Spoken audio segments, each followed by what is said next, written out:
ఎవడో రాసిన బుక్ చదివి ఎవడో పెట్టిన కంపెనీలో కొన్ని లక్షల ఉద్యోగాల మధ్యన ఒక చిన్న ఉద్యోగం తెచ్చుకోవటానికి 20 ఏళ్ళు చదవాలా?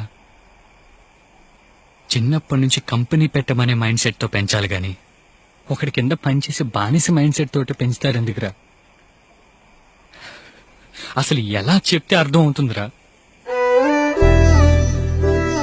వాళ్ళలాగే పిల్లలు కూడా బానిస బతకాల. ఏమన్నా అంటే మన మిడిల్ క్లాస్, మన బతుకులు ఇంతే, వారానికి ఒకసారి చికెన్ తినాలి, పండగ వచ్చినప్పుడే కొత్త బట్టలు కొనుక్కోవాలి. ఛీ, ఇదో బతుకు.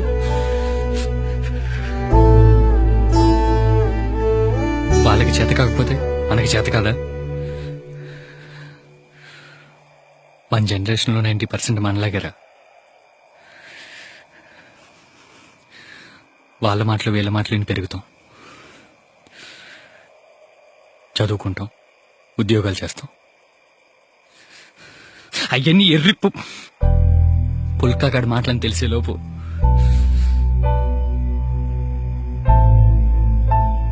లైఫ్ అనే ఫుల్ బాటిల్లో క్వార్టర్ అయిపోతుంది. అంటే మన క్వార్టర్ని మనం తాగకుండా పక్కింటోళ్ళు ఎదిరింటోళ్ళు తాగేశారనమాట.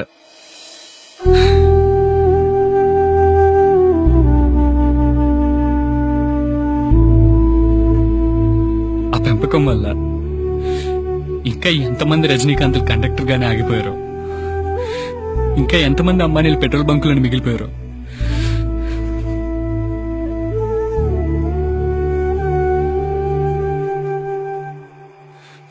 పసిపిల్లాడికి పాలు సరిగ్గా ఇవ్వకపోయినా పర్లేదురా,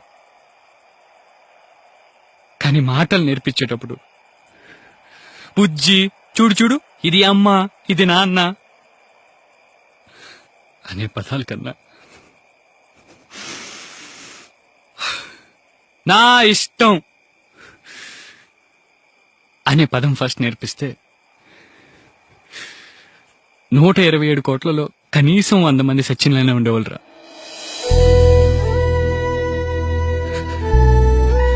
కానీ ఆ పదం ఎందుకు నేర్పిస్తారు? అమ్మా నాన్న ఇష్టం.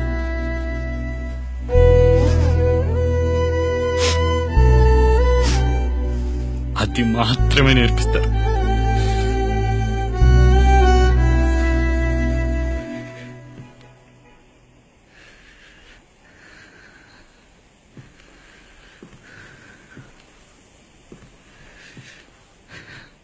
బిల్ గేట్స్ కి, స్టీవ్ జాబ్స్ కి సాఫ్ట్వేర్ అంటే ఇష్టం రా, అందుకే అలా రేంజ్ లో ఉన్నారు. మరి మనకేం ఇష్టం? మన ఇష్టాన్ని అడిగేది ఎవరు, చెప్పినా వినేది ఎవరు?